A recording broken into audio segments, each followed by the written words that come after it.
भगवद गीता के चौथे अध्याय ज्ञान कर्म संन्यास योग का एक महत्वपूर्ण श्लोक है। इसमें भगवान श्री कृष्ण अर्जुन को चारों वर्णों के निर्माण और उनके कार्यों के बारे में समझा रहे हैं। आइए इसे विस्तार से समझते हैं। चातुर्वर्ण्यम मया सृष्टं गुण कर्म विभागशः तस्य कर्तारमपि मां विद्य कर्तारमव्ययम्। चातुर्वर्ण्यम मया सृष्टं।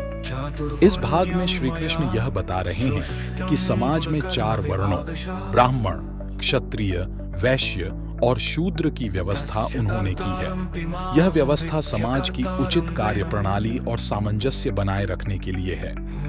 गुण कर्म विभागशः।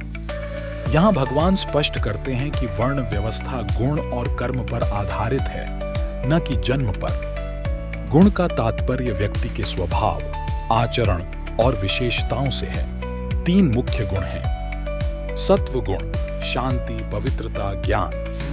रजस गुण क्रियाशीलता, जुनून, शक्ति। तमस गुण आलस्य, अज्ञानता, जड़ता। कर्म का तात्पर्य व्यक्ति के कार्य और कर्तव्यों से है। यह बताता है कि एक व्यक्ति अपने कार्यों से किस वर्ण में आता है।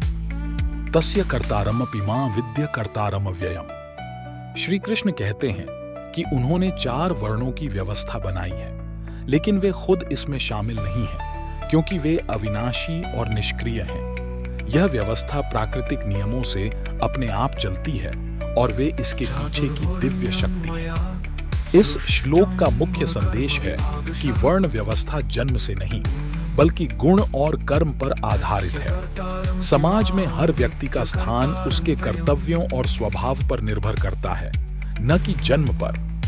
चार वर्णों की व्यवस्था समाज को संगठित करने के लिए है, ताकि प्रत्येक व्यक्ति समाज के हित के लिए अपने गुणों और क्षमताओं के अनुसार योगदान दे सके। इससे समाज में संतुलन बना रहता है और सभी की भूमिका महत्वपूर्ण होती है। यह विचार भगवद गीता के कर्मयोग के सिद्धांत से मेल खाता है, जिसमें कहा गया है कि व्यक्ति को कर्म करते रहना चाहिए, लेकिन फल की चिंता नहीं करनी चाहिए।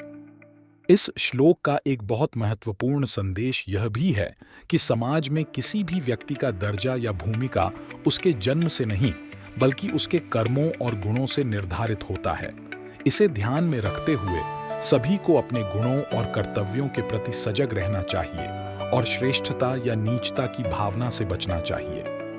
अतः यह श्लोक सामाजिक व्यवस्था, कर्तव्य पालन और निष्क्रियता, फल की इच्छा से मुक्त होकर कर्म करने के सिद्धांत को एक साथ प्रस्तुत करता है, जो भगवद गीता का केंद्रीय विचार है।